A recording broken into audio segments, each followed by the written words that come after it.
Welcome to Mr. and Mrs. Wrestling. I'm Steve. And I'm Mare, and we're breaking down the world of pro wrestling. From the eyes of a smart fan. And a casual fan, and everyone in between. Whether you're a lifelong fan or just getting into it, you've got a ringside seat with us. Ladies and gentlemen, the Drama King here, and I hope that you are ready to watch Mr. and Mrs. Wrestling for their first, the inaugural award show. Ladies and gentlemen, let's get ready for the Suplexies. Who's gonna win?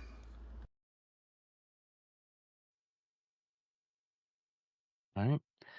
Ladies and gentlemen, welcome to a very special episode of Mr. and Mrs. Wrestling podcast.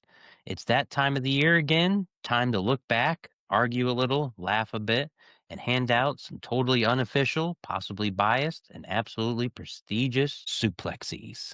That's right. The 2025 Mr. and Mrs. Wrestling Year-End Awards. We've got categories for everything from Match of the Year to Most Dramatic Wrestler, Breakout Superstar, and Promo of the Year. Yeah, because only on this show we can go from breaking down 5-star matches to arguing about which wrestler pairs best with a chicken cutlet. Spoiler, it's not The Miz. We've watched everything this year. WWE, AEW, TNA, New Japan, GCW. If it had ropes and a ref, we were there. And tonight, we're running down the best, the worst, the weirdest, and the absolute most ridiculous moments of 2025 in pro wrestling. Because what's wrestling without a little controversy, right? Exactly. So grab your belts, pour yourself a little something, maybe some sauce, and get ready for our version of the Oscars. If the Oscars had more steel chairs and fewer rules. Let's get into it. It's the 2025 Suplexies. Okay, guys, welcome to the Mr. and Mrs. Wrestling 2025 End of Year Awards. I'm Mare. I'm Steve. Special Joe. Here's our third wheel. Third wheel Joe. Just kidding. We called in the heavy hitter for this one. Very glad to be here. So, guys, this is going to be totally ridiculous, super fun, and I mean, there is some, serious prestigiousness to this as well. These are very, very serious awards. WWE is going to be calling us any day to be like, we need you to do our award show. We're calling this the Suplexies, where wrestling meets chaos, love, and light sarcasm. So, the three of us took votes because we are just three people here at this podcast. We're going to go ahead and start with the first award. We're calling it the Shawn Michaels 97 Award for Most Dynamic Wrestler of the Year. Because sometimes the backstage stories are better than the matches. The whole package, in-ring, mic, presence, media presence, overall consistency. And the nominees are CM Punk, Mystico, Kyle Fletcher, Tony Storm, MJF, Adam Page, and Konosuke Takeshita. Guys, who's the winner? We didn't even determine a winner. We had a three-way tie. Yep, so we're going to have to send this to the fans, but I think Kyle Fletcher was hands down absolutely fitting for this award. He tore it up on the mic with Don Callis each and every pay-per-view, every week on TV, changing his look throughout the year, getting better, even ending the year with a banger with Mox, the starting off with Ospreay, that cage match. I mean, he injured Dustin Rhodes. It was fantastic.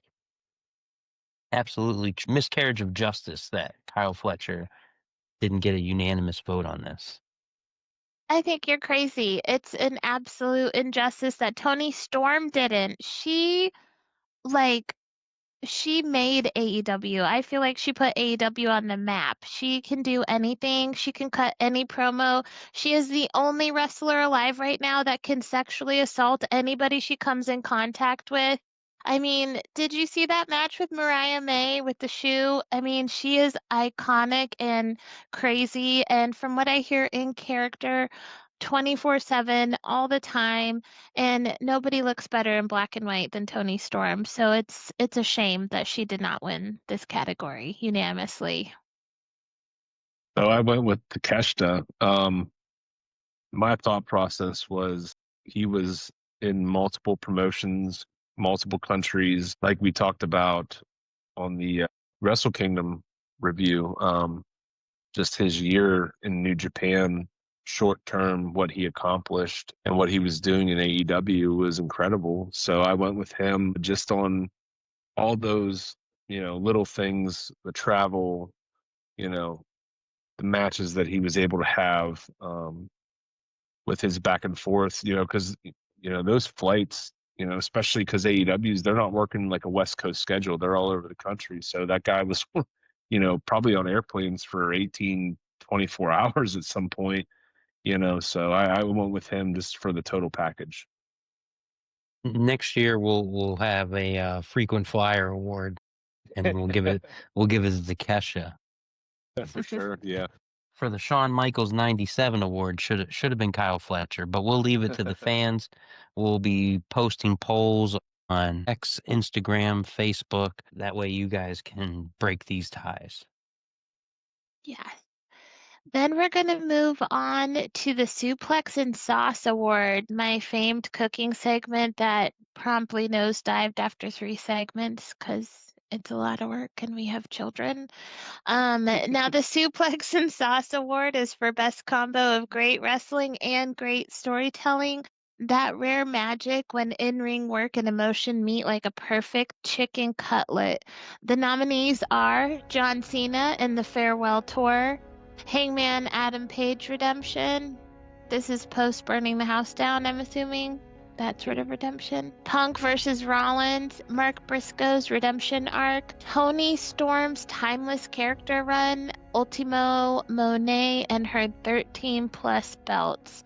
Now, I know you guys think we're probably really indecisive and there was a 3-way tie, but having given my impassioned plea for Timeless Toni Storm, I do feel like I would like to switch, but ultimately I picked Mark Briscoe's redemption arc because he has made America love chicken farmers. Like he's on the TV, he has no teeth, he screams at the top of his lungs for his promos, and he's just like the most lovable chicken farmer you ever met. So, I don't know. I picked him. The man our daughter calls the Chicken Man. The chicken man. Yeah, she gets excited to watch his matches. She's like, "Oh, I like the Chicken Man and his no teeth." Yeah, I went with Toni Storm. I'm surprised you didn't go with this because I thought her storytelling was great this year. The Mariah May with Mina getting back together and, losing the title, going for the tag titles, now ending it with Marina. I thought her year this year was really great from a storytelling aspect. Yeah, so I went the other way. I mean, I thought Hangman, I really wish they wouldn't have pulled the belt off of him, but I think what they did up until, when he won the belt and then when he did eventually lose the belt, I thought the storytelling was incredible. I'll get to that point later on when we go over Wrestler of the Year, but yeah, I mean, he had a great year, and I really think the storytelling was fantastic. Like I said, I really wish they would have kept the belt on him, but I think they did a great job, with Hangman this year. Yeah, the fact that they cut his legs out from under him on that world title run, that's why I couldn't go with him. If they would have rode out to the last pay-per-view and had MJF win the 4-way and, Hangman lost the title that way, great. That makes sense story-wise, but, is what it is. Oh yeah. All right. Guys, the next award, we finally have a winner. It is the Trish Stratus Leather Pants Power Move Award. I mean, she did wear a lot of leather pants. She still kind of does, I think. For the most confident flex of the year, swagger, charisma, a little danger, and total star energy. So the nominees for this category were Mercedes Moné, aka the Ultimate Monet Belt Collector, Kyle Fletcher rise, Io Sky and Rhea Ripley's domination, Gunther's career-ending domination, and Will Ospreay banger 9-month stretch. Now, the winner of this category is Mercedes Monday. Tell me your thought process, guys. Well, you So, didn't vote for her, yeah, Steven. I went with Gunther. I mean, Gunther's the man. He ended that Bill Goldberg's career, Bret Hart's favorite pro wrestler. He's Listen, done. I could have ended Bill Goldberg's career. And then he made John Cena tap like a little bitch. I mean, Gunther, all day, every day. So I went with Mercedes. I just thought the booking of her winning all of those titles. Now we're obviously on the downturn now, but I thought what they did with her and sprinkling in the loss every now and then, which was good. I think it was just probably a combination of timing, right place, right time. You know, I thought they did it very well with her, and the thing about her is she's really really good in the ring. She's got the look in ring, the promo. She's going to be an all-time great, like we've talked about before. So I just think they did it right with her, and so I'm excited to see how they kind of pull all these belts off of her going forward into 26. I think eventually, if it was me, I think I would actually have her almost lose all of her belts to a point, and then she wins the AEW title, the women's title. I think that would be like the perfect like redemption for her to a point. So you kind of go from that ultimate high, that you go to that that long-term downslide, and then she finally wins it. So I think I'd like to see that play out into this year. I don't want to see her beat, Stat or whoever has the belt, in like March. I would like to see that play out over the course of the year. So, but I think she was booked well. I think the category fits her for sure. Yeah, I'd like to see Bailey come to AEW and help, boost her confidence. Maybe they secure the tag titles after everybody's been making fun of her, and that starts her on the world title path. And then we can Yep. get, my dream match, Willow versus Bailey, to see who's going to be the best. Yeah, I mean, I would love that. I think if anybody's been underutilized in WWE, it's been Bailey for sure. So if she comes over, that'd be freaking fantastic. I think that'd be a win-win for not only AEW but for the fans as well. Yeah, I'm not a Mercedes fan, but I definitely think that she's got the flex of the year. I think whenever, Sasha Banks, or not Sasha Banks, Becky Lynch was Becky two belts, I thought that was like the most badass thing. I don't know why. I think other people have had two belts before, but I was like, oh my God, two belts. And now when somebody has two belts, I'm like, they only have two. She's got like 13 plus. But I think I don't see the same things in her as you do, Joe, but I think I just am not enjoying her at AEW. I did like her better when she was in WWE, but I mean, she's doing the thing. She's wrestling all over the world. She's getting all these titles, and I think that it is like a huge thing that could get even bigger, especially if she does kind of come unraveled over the next, few months, losing her belts. And it opens a lot of doors for a lot of cool things with her, more than what she's kind of already, got going on currently. So, Yeah. yeah, So 2026 should be her downfall, and then redemption comes either at the end or at the beginning of the next year, I think. yeah, I definitely agree. Moving on to the next award, it's the Tony Khan Whiteboard Award for most successfully booked and entertaining promotion. And the nominees are AEW, TNA Wrestling, WWE NXT, GCW, and New Japan Pro Wrestling. And we had a clear winner here, guys. Who was the winner? AEW, I mean, best pay-per-views, hands down. Best consistent weekly television, I thought. Even if Collision wasn't always the best show, Dynamite was can't miss pretty much every week. The Continental Classic was fantastic.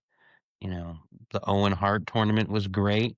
Blood and Guts made War Games look like, you know, Nothing, a playground. yeah, it looked like a kid show. So, I mean, I think Tony Khan did a great job this year. You know, I even enjoyed the Ring of Honor pay-per-views that they had. So, you know, they did a lot of good things this year, and I think they created some new stars, which was great, and it's going to help them in the future. So, you know, good things for AEW going forward. Hopefully they continue.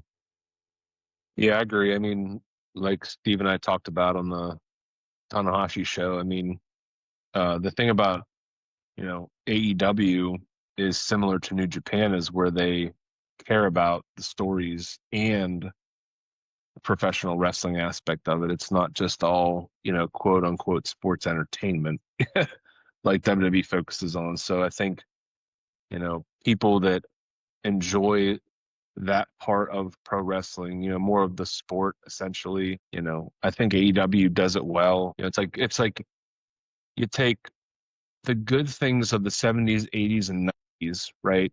The good parts of pro wrestling, the booking, the stories, the in-ring. I kind of think that's like what AEW is. They kind of mesh it all together. You still have your traditional wrestling, you have your strong style, you have your sometimes you have your death matches and things like that. So your hardcore style, but I think Tony Khan's doing it right. I know he's got some good people with him. I know Bryan Danielson has a big influence on the product as well, so that's a good thing. So I think AEW is going to be around for a while, and I'm excited to see what's going to happen in the future here for them. Yeah, and Mary, you picked GCW. I did. I picked GCW, and for the simple fact of, I think it had more like excitable things for me. Like, I'm not a deathmatch person, but you'd be like, hey, your guy, Matt Tremont's on this pay-per-view. Hey, I can't even remember his name now. I love him so Effie. much. Effie, not Effie, but I was thinking of who's the old guy? He's with LaGreca, not Bully Ray, the other one, Tommy Oh, Dreamer. You'd be like, oh, Tommy Dreamer's wrestling, and I'm like, I love Tommy Dreamer. Not that much, obviously. I can't remember his name, but, I think it just had a lot of catching matches and it was a lot of fun. And I think it was really accessible for us. We were at AEW, but like you were able to go to a GCW show. Did you go to more than one this year? I can't remember. no, just the one in Hartford. I think that it's closer and easier to get to and so fun and so interactive. Like you caught a chair. I mean, it just gave me all the feels this year, and I don't even like death matches, but we saw so many cool things. Killer Cross and Scarlett showed up there. Um, the feud between um, Matt Cardona and Shotzi Blackheart, that was really fun. Matt Tremont, great entrance music. He's always got skewers stuck in his head. Like, it's just a fun promotion. And Effie is so awesome. And he was like the champ for a better part of this year, like he's not the champ anymore, but I don't know, it was just a fun promotion to watch this year. So that's why I picked that. Well, Mara, if you were a fan in like the mid '90s, you'd be a huge ECW fan. Oh, totally. I Because loved it. Like, everything you're describing is essentially what ECW was in the mid '90s. It's just different now because I think people are a little bit more educated on what pro wrestling is. So the things that you like are things that like we liked in the '90s that other companies weren't doing, but the other companies are still doing them now, if that makes sense. But no, yeah, like you have that. That's literally why Steve and I love ECW is because like WWF and WCW weren't doing those kinds of things. They weren't mixing in different styles and different types of matches. You had your hardcore, your death matches. You had everything essentially. And that's what GCW is doing great. They really are. It's just that the other companies are doing that stuff now, so it's keeping everybody happy. You know what I mean? yeah. And I think GCW is a little bit different in that they do it like in the excess, like with AEW, and their death matches, like they are pretty bloody and disgusting. And in GCW, it's like they go all out. They're like, let's buy all of the light tubes ever created and smash them over one guy's head. You know what I mean? Like, and they're lighting people on fire. And I'm like, Steve will tell you, I am not a deathmatch person, but like, I just loved what GCW did this year. And it was a lot of fun to watch some of the stuff that I watched. Of course, I didn't see all of it, but yeah. It was fun, and I would have definitely loved. What is going on with my computer? Sorry. I clicked on something and it like changed the whole thing. Okay, there we go. But yeah, I think it was a fun promotion to watch this year. I don't Oh, disagree. No, they're doing things good for sure. Oh, you like wrestling? You like wrestling as much as me, Effie, the GCW World Champion? Well, I've got the right show for you. Tune in to Mr. and Mrs. Wrestling, where Steve and Mare bring you all the wrestling news, all the wrestling fun and gossip on a podcast available to you for free to listen to on Apple Podcasts, Spotify, or anywhere else you get podcasts. That's right, it's Mr. and Mrs. Wrestling. all right. We're gonna jump right into our next award. It's the Rock versus Austin Promo Award for Best Mic Work of the Year, where the mic becomes the real weapon. I'm shocked that this was not a unanimous win, but I'll just come right out and say it. I'm an MJF super fan, and I'm so glad that he won because he kills it, slays it on the mic every time he talks. Yeah, I agree. MJF is one of my favorites, and I think he's been fantastic on the mic, as evidence when he made his return, and he just cooked Hangman, Swerve, and Samoa Joe. His work with Mystico down in Mexico, at Arena Mexico, was fantastic. You know, I think he's been great all year. So I went Paul Heyman, probably because Steve can probably relate to this. We've been watching Paul Heyman since the '80s, so I feel like, ECW. well, way before that, man. But yes, he was great in ECW. But yeah, I mean, I always feel like if there's someone that needs a mouthpiece, Paul Heyman's your guy. Obviously, I would probably say Bobby Heenan 1, Paul Heyman 2. I don't even mean that in terms of managers. I think those two were just probably two of the greatest to ever talk on a microphone. So I tend to lean to Paul Heyman because every time he's on TV, he's always great. So that was kind of the reason I went with him. It wasn't anything against MJF. I think MJF is great. Um, I just always feel like Paul Heyman's a guy that can get any point over at any time, no matter the situation. So that's why I went with him. Yeah, he is great on the mic. He's well spoken and he, commands a presence in whatever arena he's in, no matter who he's representing. And I do like that about Paul Heyman. A couple of the other nominees, I was so excited to talk about MJF, but some of the other nominees were LA Knight, Cody Rhodes, and John Cena.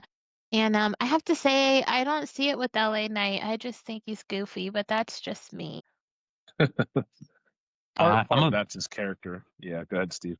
I'm a big LA Knight fan. I think he's really entertaining. It was a toss up for me between MJF and LA Knight. I thought, you know, some of the stuff he did with Jacob Fatu and Solo was really entertaining. His stuff with CM Punk was great. So he's always good on the mic for me. Love LA Knight. I mean, we've been watching him for years, obviously, under different names. But yeah, I mean, MJF, you can't. I mean, really, you can debate MJF, Paul Heyman. I mean, Cody's solid on the mic too. I mean, it's just for me. I think it was, personally, just because Paul Heyman's been around so long. But yeah, I don't disagree with MJF with what you guys want there. So good pick for sure. And then next we have the Shane O'Mac jumps off the Titantron Award for craziest moment of the year. The stuff that made you yell, "No way!" at your TV. And the nominees are Jon Moxley versus Hangman Page in the Texas Death Match. Then we had CM Punk's surprise world title win that lasted 5 minutes. Then we had John Cena versus AJ Styles in Perth, and Will Ospreay versus Kyle Fletcher in a steel cage. Killer Cross's GCW debut, Darby and Mox for the I Quit match, and Blood and Guts. So the winner for this category was John Moxley and Hangman in the Texas Death Match. Thoughts, guys? What made you choose that? Joe, you were there in person, so what was the feeling inside that venue? That was probably outside of when you and I saw Brock Lesnar and The Undertaker, when Brock ended the streak. And if you remember after that match, how that arena died essentially at the Superdome in New Orleans. It really took until the main event for that place to come back. It was kind of the same vibe, but in a reverse kind of way, because when they put the graphic up for it, the arena got very tense because of the build, the story that they told. Mox, it's kind of funny now because Mox is so beloved again. The fans are turning him babyface. But in July, he was the most hated wrestler in that company. And a lot of people forget when he won that title, he put it in a briefcase and never ever showed it. And one of the biggest pops, if not the biggest pop of the night, after 8 hours of that pay-per-view sitting there in Arlington, Hangman opens that briefcase finally and reveals the AEW title belt. And that place popped like crazy just for him showing the title. I mean, and that's not even counting the match. The match was insane. I mean, those guys killed it. I mean, Mox submitted to Page. He threw him over top rope with a chain around his neck. He tapped out. The place popped huge. I mean, that was one of the best stories I think that has been told in professional wrestling, probably in the modern generation. I feel like they cut Hangman's legs out from under him, like we talked about a little bit earlier, pulling the belt off of him so soon. But that win, I mean, if it was me, I mean, that had so much meaning to it, storyline wise. The arc that they took to get there, and the backstory, and all the people that were involved in that. You had Samoa Joe and his faction. You had Swerve. The Young Bucks were involved in that at some point. Like there was so much involved in that, and then he finally wins and conquers Moxley. I just feel like that story should have carried on for it. It should have been at least like the traditional professional wrestling, year-long title reign. I feel like that story was so great, and they just they cut it out from under him too soon. But up until that point, I feel like that was the moment or feud, whatever you want to call it, story of the year. I think that was emotionally, the people there went nuts. I mean, you could feel it in the building. It almost felt like, Steve, like you could relate, like almost like back to like the 80s or 90s, like when you had those big matches where you could feel the tension, you know, they come You out could to that cut it with ring. a knife. Yes, exactly. Like you had those matches where, you know, it's like you could feel it, like even though you're watching it on pay-per-view, but you could feel that, you could feel like, okay, he's got to win. If he doesn't win, like what's going to happen? Like I just feel like it was such a well done angle, a well done feud. The build was great. I mean, I loved every minute of it. I was glad I was there to see it. So that's obviously, in a short story form there, that's my version of Mox and Hangman there. Yeah, it was a super bloody match, something that stands out. The bed of nails that they had will Yeah. always be, memorable. It was awesome. Would have been really cool if, Danielson would have got involved somehow, but it was, a sight to see. And Mary, you went with blood and guts? I did go with Blood and Guts because the women's match, it was just awesome and better than anything that happened with the V when they did their War Games. But when it comes to that Moxley match, and Hangman, I think because I am the casual fan in, this relationship, I think that because the title was hidden, I didn't even remember that John Moxley was the holder of the title. I probably honestly was like, well, why is he carrying this stupid suitcase around? Like, so, of course, after the fact, I know now that the title was in there, but like to hear that story told to me, that does sound like, man, that is like probably one of the most iconic storylines in pro wrestling history is just the fact that like John Moxley brought that level of like prestigiousness to the title and we didn't even get to see it for however long, like that's pretty cool. And so, that I mean, I did watch that match too, and it was a great match. And yeah, that's incredible. That's a great story. And I never, really thought about it that much. So thanks for that.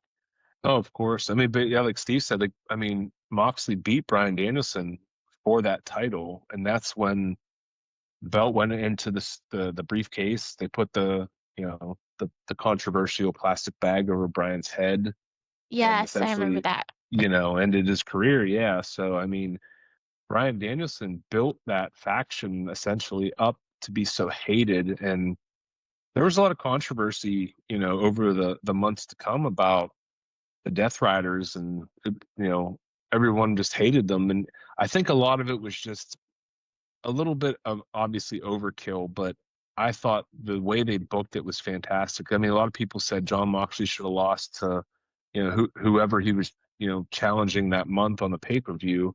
But no, I mean, they built it up so well where they had literally Swerve helped Hangman win that belt, and Swerve and Hangman hated each other. I mean, to the point where Hangman committed arson on live television.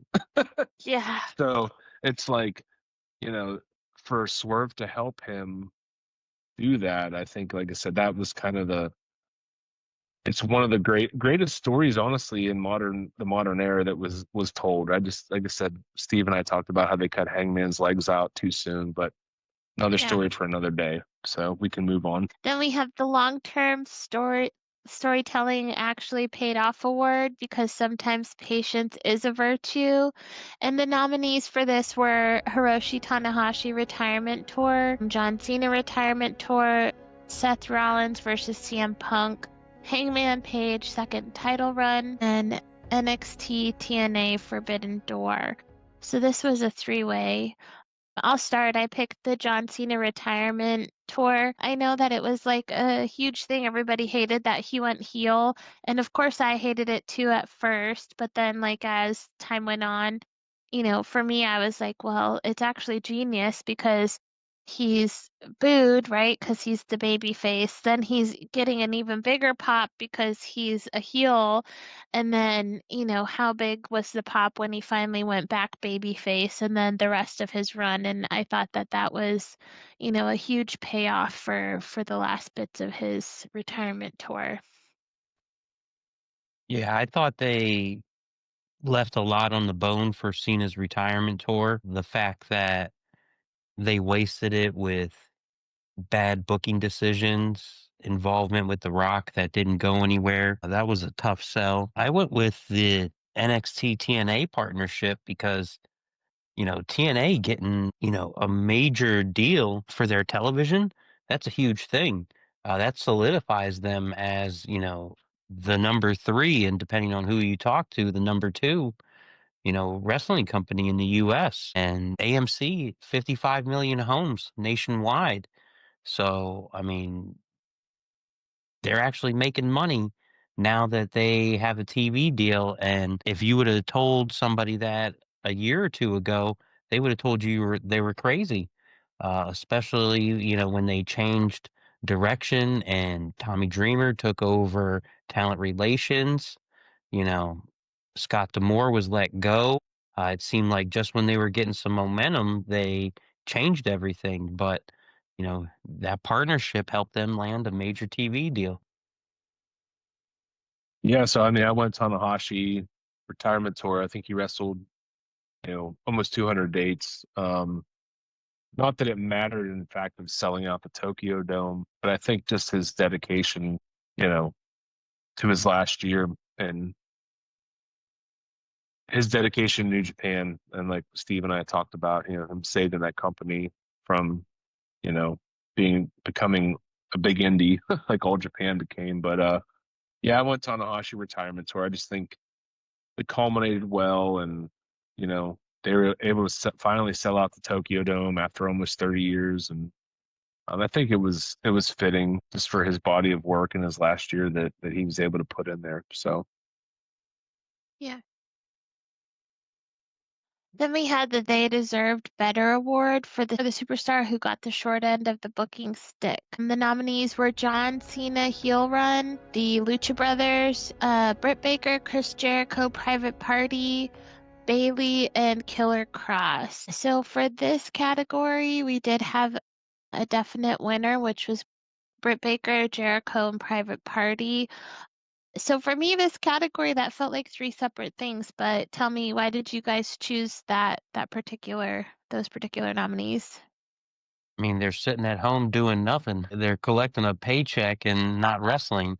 We haven't seen Britt Baker since November of 2024. Private Party had their big crowning moment where they won the tag titles. They lose the tag titles and then we never see them again. Chris Jericho just disappeared from television in April and hasn't been seen since. I mean, it just doesn't make sense. well, I mean, I will say at least Britt Baker is still practicing dentist, so she is working. Oh, So, yes, she is but working. yeah, no, I mean she's been really quiet online too. She used to post a lot. She has not been posting a lot either. So I don't know. I think her contract runs through 26, if I recall correctly. So she has time on her contract. I don't think she's injured at this point. Jericho, obviously, we've been told he's going to go to WWE, which is probably likely around the Rumble. Private Party, I think they're obviously the low man on the totem pole here. But yeah, I mean, there was a lot of stuff they could have done with those three groups. I question just in general, like the thought process. Like Britt Baker was your first female signed to the company, AEW, multiple time world champion, um, headlined, Dynamite. I think the first they did the first female headlining of Dynamite. Her and Thunder Rosa, I think they had that cage match. Yeah. But it's like there's a lot to do there. Like you've got Chris Jericho, all time. He's an all timer. He's not going to be in the discussion. I don't think of the all time greats, but he's definitely a great. Yeah. Um, in terms of history goes. But yeah, I mean, it just I wonder what the thought process is. Especially when they're under contract. It's just one of those things where who knows? You can listen to all the insiders that you want. You can listen to Dave Meltzer or Mike Johnson or Brian Alvarez or whoever. It's like no one really knows what's going on there. So I'm hoping, we see these groups next year. I think we're probably going to see Jericho at the Rumble. I hope Britt Baker comes back at some point to AEW. Private Party could go anywhere. I mean, they'd be great in like, AE or AAA or CMLL. So we'll see what happens. Yeah. Then we had the entrance that gave us Goosebumps Award, the pop, the lights, the chills, pure magic. The nominees are John Cena at SummerSlam, Yeetamania, Will Ospreay's All In, Rhea Ripley at Crown Jewel, The Rock Netflix debut, and Matt Tremont at War Games. Let's see here. So we had a two-way tie. Joe picked two. I picked John Cena. I picked John Cena at SummerSlam. I went outside the rules a little bit. Yeah. And Steve picked Will Ospreay for All In. So we had a two-way tie for this category. Yeah, the Osprey at All In, where he climbed the cage and you knew that was his last match for a while, and the crowd went nuts. I mean, it was awesome. So I kind of, like I said, cheated a little bit. I mean, we'll definitely give the win, I think, to Will Ospreay here, but I think Cena's entrance, all of his big entrances were just insane. So I think I was kind of like just kind of back and forth. I'm like, well, I was there at All In. I remember the Cena entrance. So, but now we'll give the nod to I think we'll give it to Will. So Yeah, I honestly I don't remember why I picked John Cena. Was it when he turned babyface again? I think that's why I picked it. Yep. I think because it came out black, like his heel entrance, and then he was babyface, and me and the kids were like, "Oh my God, he's of course, that's all right. right." All right. So then the next category, I don't know who picked these, but the couples that bumped together award, we didn't even get on there for wrestling podcast couple. What the heck, man? What the Maybe heck, next year. producer? We'll see. We'll see. So this is the best duo on or off screen. So the nominees were CM Punk and AJ Lee, Chelsea Green and Matt Cardona, Mercedes Monday and Beast Mortos, Seth Rollins and Becky Lynch, Big Jim and Naomi, and John Moxley and Renee. I feel like this category is a tough one because you have to know who's with who in some situations. Like everybody knows CM Punk and AJ Lee and Seth Rollins and Becky Lynch, but the other ones are more obscure if you're not like doing a deep dive into wrestling every week. That's my opinion. As a TikTok fan, I'm surprised you don't follow Mercedes and Beast and their TikTok dances that they do all the time. I don't follow them. I don't even know how to follow people. I don't know how I followed the ones that we do follow.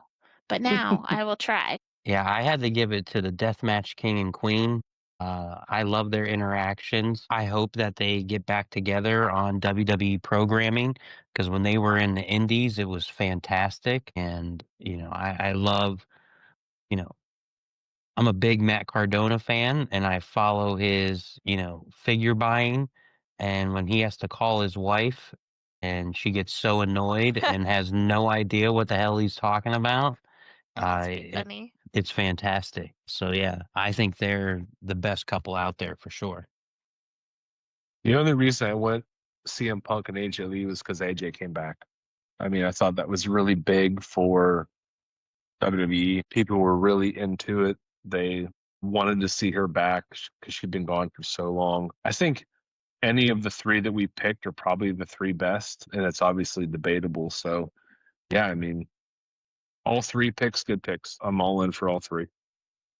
I went with Seth Rollins and Becky Lynch because they're just so ridiculous, so outlandish. They both dress insane, and I think she's influenced more by him. She wasn't always this outlandish, but they're just like absolutely ridiculous, and I love it. Like every moment of it, I think it's so stupid. I love to see what they come to the ring wearing. Like they're just ridiculous. So that's why I picked Seth Rollins and Becky Lynch. Nothing wrong with that.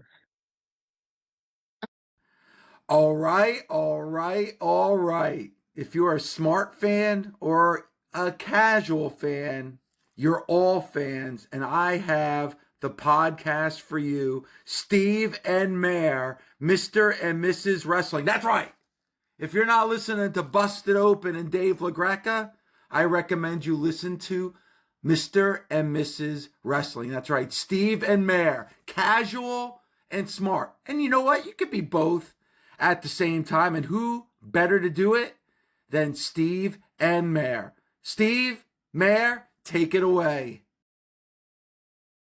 All right. The next category, we already mentioned Bobby Heenan and mouthpieces. And so the Bobby Heenan Lifetime Achievement and Scheming Award for Best Manager, Mouthpiece, or Manipulator. So we have Don Callis, Paul Heyman, Prince Nana, Scarlett, and Stokely Hathaway. And the winner for this category was Don Callis. I voted for Paul Heyman.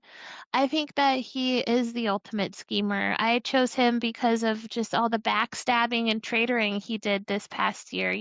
He was with Roman Reigns, and then he stabbed him in the back and he went with CM Punk, and then, he stabbed CM Punk in the back, and now he's, with Seth Rollins, and that was like a turn I did not expect.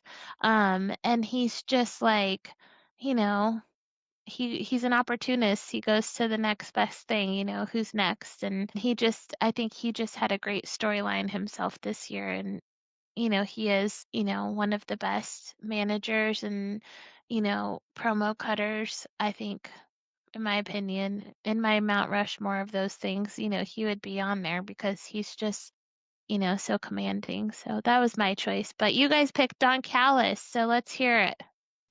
Don Callis with his 85 member family. Now he's bilingual. He speaks Spanish. He's a ring announcer. He has the Rainmaker with him. Kyle Fletcher's in his stable. I love Don Callis. I've loved him since he was in ECW. I think he was great in TNA and when he was on New Japan, and he's been fantastic in AEW. And I think he had a great year. I love that he's on commentary for all of his family members' matches. It adds a dynamic, and he screams Bobby Heenan every time he's in the ring. And his feud with Kenny Omega is fantastic. Yeah, I mean, Don Callis is fantastic. He's so arrogant. He is always in character. You know, I think the fact that he's able to take his guys, not that he's physically there, but cross promotionally, his guys are everywhere right now in the Don Callis family. Takeshita just defended the IWGP championship, at the Tokyo Dome. So I went with Callis. I think he's had a remarkable year. He always, not that Paul Heyman hasn't, because Paul Heyman's great. I just think there's a little bit more dynamic with what they're doing with Don Callis booking wise and AEW and with his group. That's why I went with Callis. I think um, all of his guys they're always in the mix somewhere. So and they're always up to something. So I'm always excited to see what's going to happen with that group.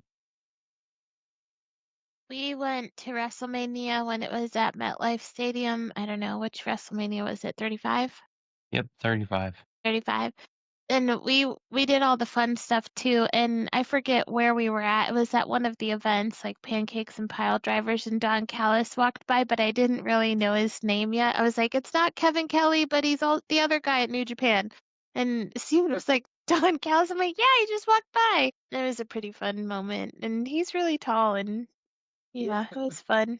He's very tall, and he carries himself, in public the way he would if he was in a wrestling ring. We are at the Sports Entertainment is Back Baby Award for embracing the chaos and making it work.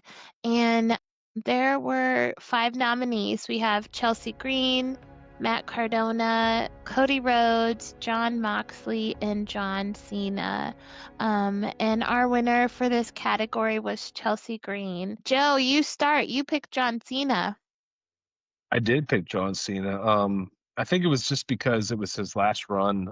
Finally turned heel, even though the way they booked it, it sucked. But I went with John Cena just because it was like he kind of got to do what he wanted to do to a point, years ago. Got to turn heel, and then he had the redemption, and he came back, and he was able to win the belt for the last time, and then Cody beat him again, and he was able to kind of go back to the old John Cena. So I just thought it was a combination of you know his last run, being able to kind of do what he wanted to do years ago, now that Vince would never let him do. So that's kind of why I went with him. Yeah, and Mary, you mentioned it. Chelsea Green making the most of every opportunity, whether it's in WWE or AAA. It could be a 3-minute match. It could be a 10-minute segment.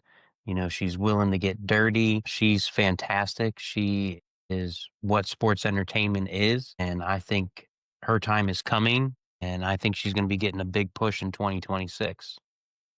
I think she just had some really hilarious and iconic moments this year, like all of the stuff she did with Ethan Page, and the Canadian thing, and all of their reels on Instagram, and the cream pie line, and everything she does is just, you know I think a lot of it is well thought out, like never wearing the same outfit twice and character development. And we just saw her at a house show for the holiday tour, and even then she was on as if it was like a taped thing, like she's just a dynamic performer and so funny, and an example of like doing what it takes to make it in the biz. And so yeah, I picked her for that reason. All right, the next category, the It's Still Real to Me, Damn It Fan Award for fan or moment that perfectly captured wrestling fandom. Now, this one, I was shocked at some of the answers.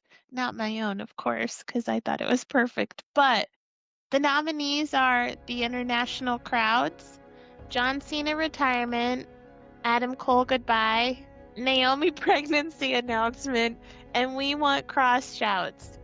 Now, Steve, what the heck? You picked the Naomi pregnancy announcement? Why? I loved it. I thought it was great. When she was down talking Adam Pierce, it was heartfelt. She was crossing lines of being, a total heel person and, being emotional, realizing her dream of getting pregnant and, all the innuendo comments with Big Jim. It was hilarious. She was on top and, it was awesome. I loved it. I thought it was a great moment. I think that's hilarious. And Joe, you picked Adam Cole. I was like, wait, he was gone in 2025? I thought he's been gone longer than that. I'm like, Adam Cole, who? Who is that guy? I don't even remember him.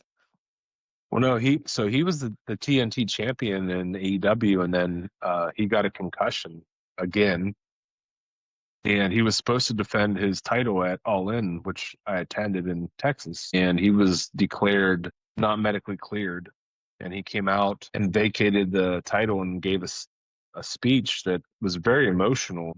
I remember. Yeah, and then they put the belt up for grabs, and I think it was a four-way, and Dustin Rhodes ended up winning it. So I just thought that whole segment was just, it sucked because there's a good chance Adam Cole might not wrestle again, but it was very well done in regards to progressing the product and the stories and the wrestling. So I just thought it was very well done. And then you had Dustin Rhodes, who's he's on the tail end of his career, and he ends up winning his only singles title in AEW. So the whole little mini story there that was done in 24 48 hours was really well done. So that's why I went with that. But the big picture was Adam Cole. It just sucks that he might not ever wrestle again when he was really one of the guys that carried Ring of Honor and Bullet Club member.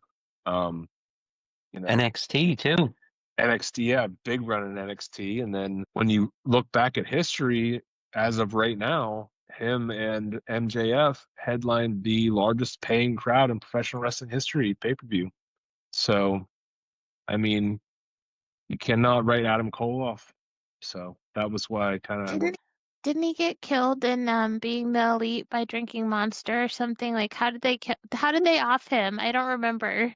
Yeah, it was drinking a monster. That's hilarious. yeah, Um, he should have went sugar free. That's what killed him. Yeah. That's hilarious. Your guys' are all heartfelt and thoughtful, and I'm just, making fun of those nice moments in wrestling history. I mean, I picked John Cena because I'm still not over his retirement, and they do talk about him every week or pay tribute and the things that they do, like his moves and things like that. And so to me, it feels like maybe he'll come out again, but he's not. He's done, for now, I guess. For now. But all right, then we have the Forbidden Door Actually Means Something Award for Best Cross Promotion Match. The nominees were MJF versus Mystico, Leon Slater versus Javon Evans, Kenny Omega versus Gabe Kidd, Joe Hendry versus Randy Orton, and Takeshita versus Zack Sabre Jr. I picked Takeshita and Zack Sabre Jr. I don't remember why though, so we'll just move on to somebody else. Kenny Omega won. Kenny Omega and Gabe Kidd was the winner. So take it away, guys.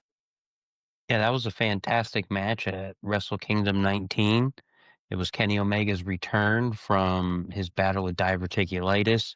Wondering, can Kenny Omega still go? Is he still the best bout machine? And he came out without missing a beat, made Gabe Kidd the up and coming star that he is, and it was an absolutely fantastic match. Yeah, I mean that was kind of my thought process too. I mean, for Kenny's first match back, big stage, he delivered. I mean, Gabe Kidd's great. It just kind of made the most sense to me. I mean, your pick was not horrible, Mayor, by any means. I mean, those guys are great. You know, they had a good match. But yeah, I think those two were probably your top two. I mean, I know MJF and Mystico was solid. A little bit of a smaller scale. Not that that matters, but you know, I think when you're thinking Tokyo Dome, Kenny Omega's first match back, and they delivered. I think that's why you go Kenny Omega, Gabe Kidd. I think I was thinking of the match with Zack Sabre Jr. and Nigel, right? They had a technical match, or was it Bryan Danielson and Zack Sabre Jr.? They both had matches. I think I was thinking of the Bryan Danielson one with Zack Sabre Jr., and that's why I picked it. Because I honestly don't remember that match with Takeshita. So I think I just had my matches mixed up. All right, then we have our Diamond Cutter Out of Nowhere Award for Most Improved Breakout Superstar of the Year. This one's for the wrestlers who went from mid-card maybe to main event must-see, the ones who suddenly made you stop scrolling and say, wait, they're him or her now? And the nominees were KJ Orso from GCW, I believe in Joe Hendry from TNA, NXT, WWE, Kyle Fletcher from AEW, YDNP, Alec Price, and Jordan Oliver from GCW, and Dirty Dom from WWE. And the winner for this category was Kyle Fletcher. So. And I see why you picked Kyle Fletcher, babe, because I know you love him. You're like a super fan and have been, like singing his praises for months now. And then I picked Dirty Dom because I love everything that he is now, everything he's become. I mean, the hair, the tattoos, getting all these new tattoos, and just like everything he does is just solid gold to me. And so that's why I picked Dirty Dom. But what are your guys' thoughts? You both picked Kyle Fletcher. I mean, if you listen to this podcast, you know that I am a huge Kyle Fletcher fan. He's been absolutely fantastic this year, and match after match has been awesome. To go from a tag team guy in New Japan to now being the man, I think 2026 is going to be a huge year for him. I think his TNT title run was awesome. His performance in the Continental Classic was awesome. He shaved his head on live TV, and it signified the proto star.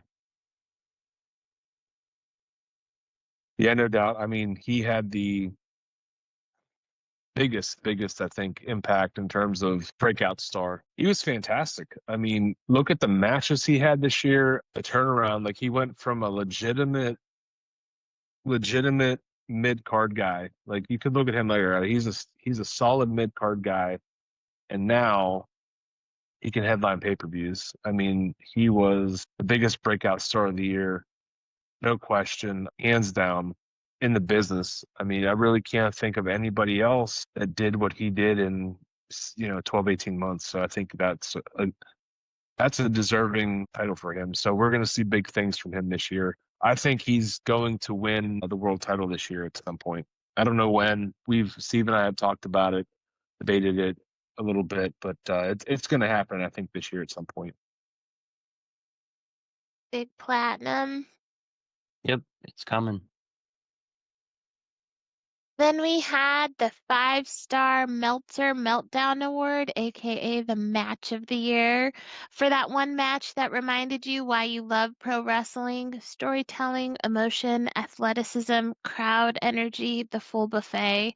The kind of match that made Mr. Wrestling start pacing and Mrs. Wrestling yell, "They're kicking out again." Really, though, when we watch those kinds of matches, I'm like, "What? Oh," and I do all the motions of the referees. Like when I'm at the pay-per-view, I'll be like, "Two." And Steve's like, "I know, I'm watching." Like, I'm ridiculous. So the nominees for Match of the Year were Cena versus Cody at SummerSlam. Then we had Kenny Omega versus Gabe Kidd, my girl Toni Storm versus Mariah May, Will Ospreay and Swerve versus the Young Bucks, Bandito and Takeshita. And then we had Marcus Mather and YDNP versus Billy Starks, Megan Bain, and Miyu Yamashita. Is that how you say it? Yep. Wow. And then Mox versus Fletcher. The winner was Tony Storm versus Mariah May. Joe, talk to us about that Mox versus Fletcher. That's the match you picked. That one, probably because it was fresh in my head. I don't hate that Mariah and Tony won by any means. That was incredible. I just felt like the Mox and Fletcher match on a different level because it was in that tournament. Just really told a great story. You know, it's not a quote unquote storyline. It is a competition, so to speak. You know, you're in a tournament. Your goal is to win the match. Not that that's any different from any wrestling match, but you know, you have points on the line, you have seeding on the line. I think the match itself was incredible. Obviously, Mox went on to win the Continental Classic. I just thought the whole package, and like I said, if we would have done this in like middle of the year, you know, I probably would have picked Mariah and Tony. I just felt like coming off fresh on that match was fantastic. I just thought they did a great job in match storytelling, in ring, everything was done so well. I loved it. I loved every minute of it. And I don't disagree with Tony and Mariah either. I loved that whole entire dynamic, but I just felt like, you know, Mariah died that day. Literally. She's Blake Monroe now. So I don't know. There's just a little bit of background. I probably am overthinking it, but no, either one was fine with me. Yeah, I love the Hollywood ending match. I found myself constantly going back and watching it and, looking at these matches. I really love Bandito and Takeshita. I was there in person for the Mathers and YDMP match, and that absolutely blew the roof off. I think that GCW show might have been the best indie show of the year. And Tony Storm and Mariah May, I just hadn't seen anything like that. Yeah, we had, hardcore matches with women in it, but this was something completely different. They both went all out, and, having it be Mariah May's last AEW match, it was the perfect send off. And, I almost wish that match would have been the main event that night. Yeah, no, I don't disagree. I mean, that match was, I remember watching it, like I was completely blown away. And then you and I were talking for weeks and months about like what the hell's going on with Mariah May? Why is she not back? And you know, we've had this discussion, but yeah, I mean, no, it was that was incredible. Like I said, I just kind of went with what was fresh in my head. I think I just really appreciated, you know, and it's probably because Moxley's turning face now. Like the fans are getting him back, and you know that match had a lot of you know momentum, and you know with Mox ended up winning the classic. I don't know. I think it was just because it was fresher. You know, both of the stories essentially, as if you would call them, like the Mox redemption, coming back from being a heel and everything, and turning things around, and then you know the Mariah May and Tony Storm dynamic. Both were awesome. Like I said, I enjoyed the Continental Classic, and I'm loving Moxley turning babyface here. So yeah, but like I said, either one, I'm good with. Either pick is good with me. So Yeah, I definitely miss Mariah May. I feel like we just didn't get enough of her after that. Like there could have been so much more, and now she's in WWE. So there you go. There's that. oh yes, Moving on, we had the Lawrence Taylor Celebrity Throwdown Award or Celebrity Wrestler of the Year for the celebrities who stepped into the ring, threw hands, took bumps, and channeled their inner LT at WrestleMania. Is that 6? 11. 11. 11. I don't do Roman numerals. Surprising everybody and stealing the spotlight. So we had I Show Speed, BDE, Big Boom, and AJ, Jelly Roll, and then Paul Walter Hauser. And we could not pick a clear winner on this one. All of us went in different directions. I'll go first. I picked Jelly Roll because mostly he's the one I knew the most about on the list and was the most excited to see. I was like, I didn't know who I Show Speed was until he was on there. I didn't know who Big Boom and AJ were, except for a little bit. Rocco told me, my son. And then Jelly Roll, I just loved the whole build to the match and all the heart that he put into it and like you just want to root for him. Like he's lost 1 million pounds. Like it was just great. And the fact that he was with Randy Orton, it was just I loved it. So I picked Jelly Roll. Yeah, I went with Paul Walter Hauser. His, fight without honor match against QT Marshall was awesome. It was probably the best celebrity match I had ever seen, and he's been doing great work all year. You know, he was a champion in progress. Now he's working with MLW, so he's heavily involved down there. I think he's about to have a match with Matt Riddle. So, I really enjoyed that. If you haven't seen that match, go out of your way and watch Paul Walter Hauser versus QT. It was very entertaining, and they went all out in a street fight. So I went with I Show Speed just because he had the balls to take a spear from Bronson Rechsteiner. I mean, Yeah, he my got messed God. up. He took that like a champ and he got messed up. So that was the only reason I went with I Show Speed. I honestly didn't have any clue who he was. I'm not a YouTube guy. I don't, watch those YouTube channels, but God bless him. He agreed to take it. I'm sure he got compensated well. But yeah, good for him. So that was my pick. You noticed that Travis Scott was not on the list. Yeah, nor should he. That was we should probably have a segment next time we do just a nothing podcast of random stuff about that whole thing. That was a debacle. Yes. All right, we're getting to the good stuff here. We have the Sensational Sherry Woman of the Year Award, or the Women's Wrestler of the Year, honoring the women who carried divisions, stole shows, elevated storylines, and brought that sensational Sherry level of insanity, charisma, and I run this place energy. The nominees were Toni Storm in AEW, Io Sky in WWE, Mercedes Monday in AEW, Tiffany Stratton in WWE. How did she even make this list? And then Athena from Ring of Honor. Our Stratton winner. was champ for like 8 months. I know, but did we even like watching her? I didn't. And that's what matters. No, just kidding. But we did have a clear winner, and it was Toni Storm. Joe, we'll start with you because you went with Mercedes Monday. This was hard for me. I think um, either.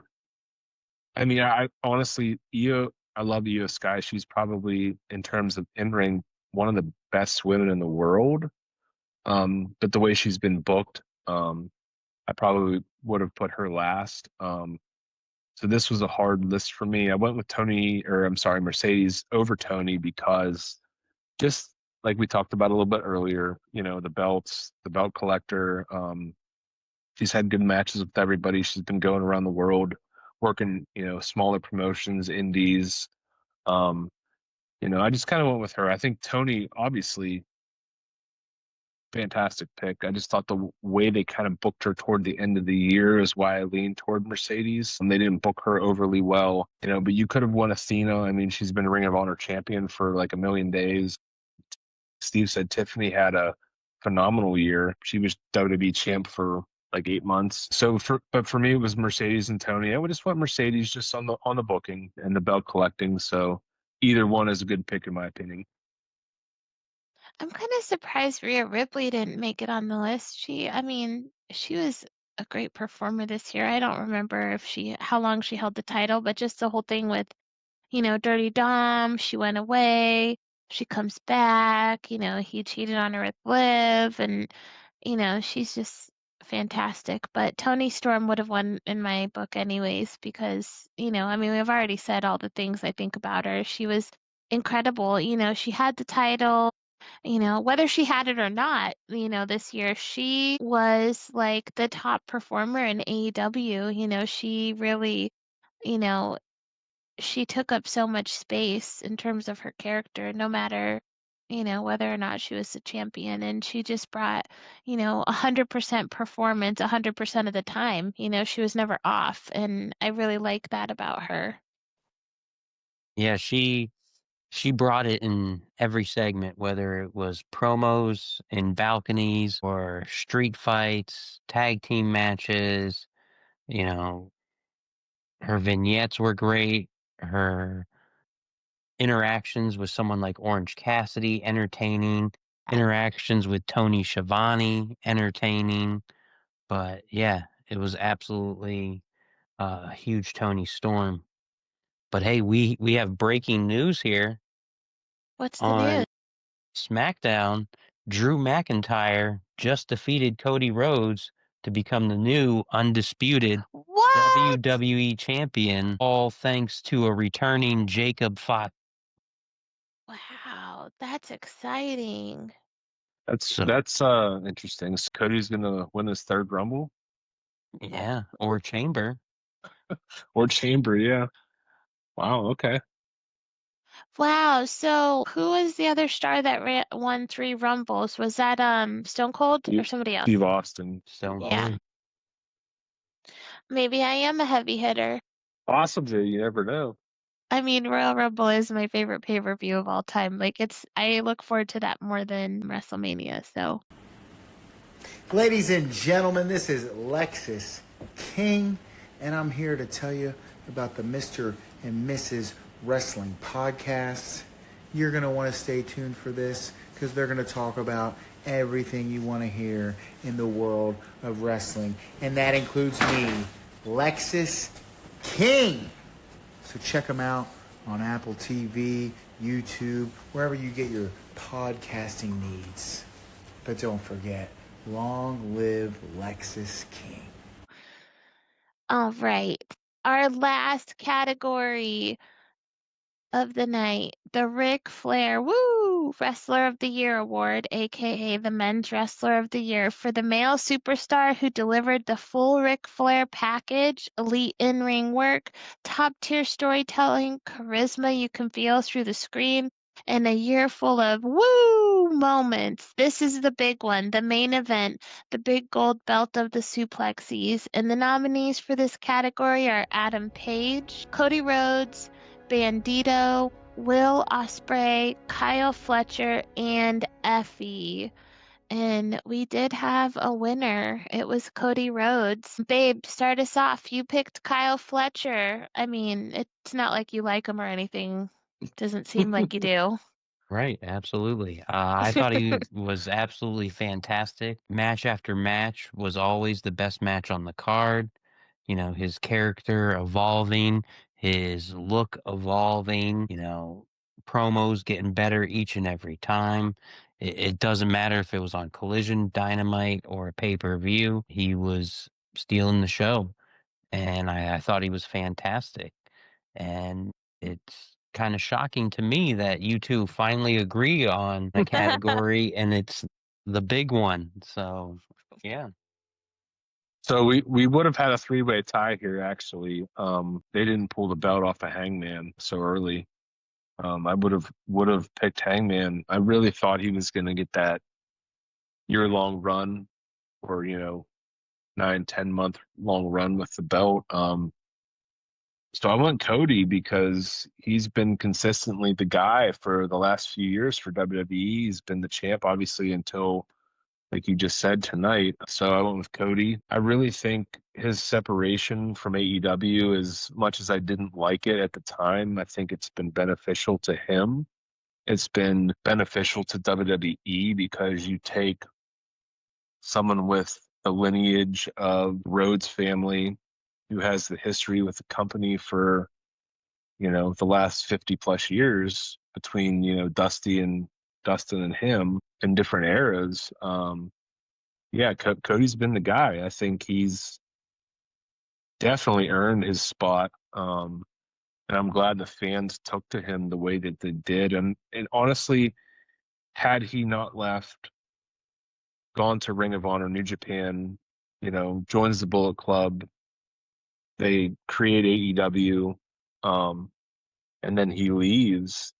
I really think all of that is a part of why WWE is so strong right now. Because you look at that dynamic, um, and then the core of the group is still in AEW. You know, our business is the way it is, and essentially because of that entire group and Cody Rhodes, and he was the one that broke off and got the big push. So I think that entire dynamic is why our business that we love, pro wrestling, is thriving right now because of that entire dynamic. So I think Cody's the guy right now, and we'll see what 2026 brings. And obviously, he's got title to chase now, so we'll see. Yeah, I think I picked him because he's what do you call him, babe? The face that moves the place or something like that. Like he just evokes like such emotion, wherever he's at, no matter, whether you like him or not. Like he is just huge, and I agree with what you're saying, Joe. Like I think the industry really is the way that it is because he left WWE and went and started AEW and left again, and that was huge. And he came back, and I think that's the only way he would have ever made it to the top. If he would have stayed in WWE, he would, probably, I don't know, not be on, he'd be at Royal Rumbles once a year as a filler guy, as Stardust or something, So I think he really was able to make a name for himself by like having the balls to leave the company and do something huge and then come back and then he comes back and his chest gets ripped off and then he's gone and then he comes back, he wins the title and then he's beat by John Cena and it's just like just the whole emotional roller coaster of like his most recent career in WWE has been huge. And he's somebody that, the kids can look up to and he can wrestle and he can talk and he's just like he's going to be right up there with the John Cenas and the Stone Colds and, Roman Reigns. He's going to be that guy that's huge that they're going to want to sign legends deals with and, have him coming back for years to come when he's not wrestling full time anymore. And he did that.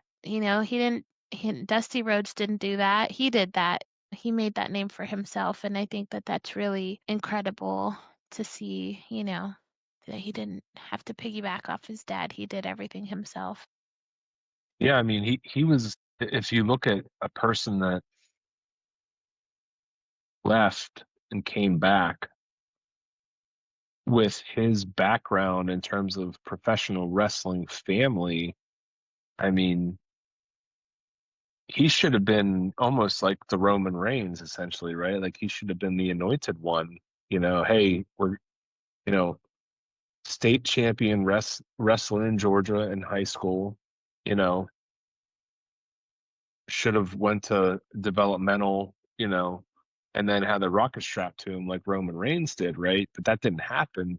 So um, he was kind of brought up as a mid card guy, and he had the legacy with Randy Orton and Ted DiBiase Jr. And that kind of it was okay, but it wasn't big. And then Stardust was what it was, and he was dashing Cody Rhodes before that, and then he just kind of got fed up, and he's like, I'm going to do this on my own, and he did. I mean, and if you think about it, he was really the last big Vince McMahon hire. essentially. And Steve shaking his head because, yeah, I mean, that was really the last big guy that Vince McMahon brought in before his whole exit, So, um, he wasn't a Triple H, guy at all. I mean, he had that big spot in the first pay-per-view of AEW where he took a sledgehammer to the throne, kind of as a slap Yeah. in the face of Triple H, but they've obviously, mended the fence there. So, but yeah, I think he did his own thing and he really got his big payoff because he's the guy right now. No matter what anybody says, he is, I would say, probably the face of professional wrestling right now globally. Um, as much as I love AEW and New Japan, I still grew up a WWF guy, and an NWA guy as well. So, but Cody's the guy right now. He's the face of the place. So, Yeah, props he's to him. I think QB1 in Guile. exactly, Steve. Yeah. So, I mean, he's the guy. I think he deserves it. He's earned it. He's worked his ass off for it. I'd love to see him stick around, excuse me, as long as his body's good. I'd love to see him stick around for another 5, 6, 7 years because he can do a lot. So I hope he can stay healthy and we can see some good things from him for sure. Yeah. And I love that we didn't have to sit through years of being force-fed Cody Rhodes for him to get to where he's at now, like Roman Reigns.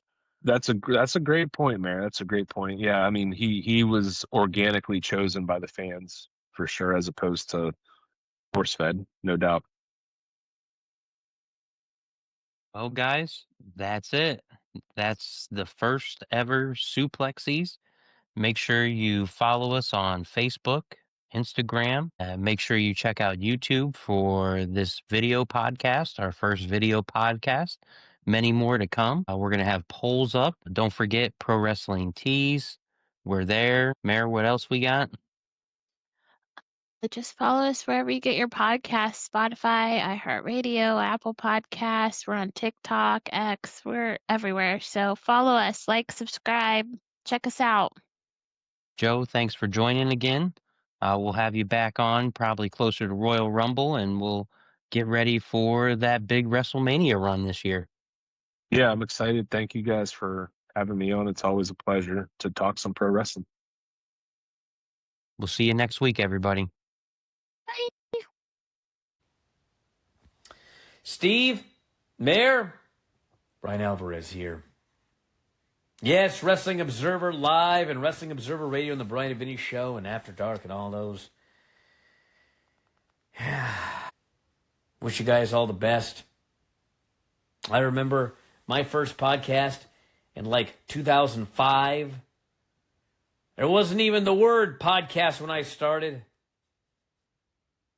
It took me about 10 years before I did even a single good podcast. So you guys are way ahead of the game. So keep it up. You're listening to the Mr. and Mrs. Wrestling Podcast. Apple Podcasts, Spotify, wherever you listen to your podcasts. Stephen Mayer, Mr. and Mrs. Wrestling.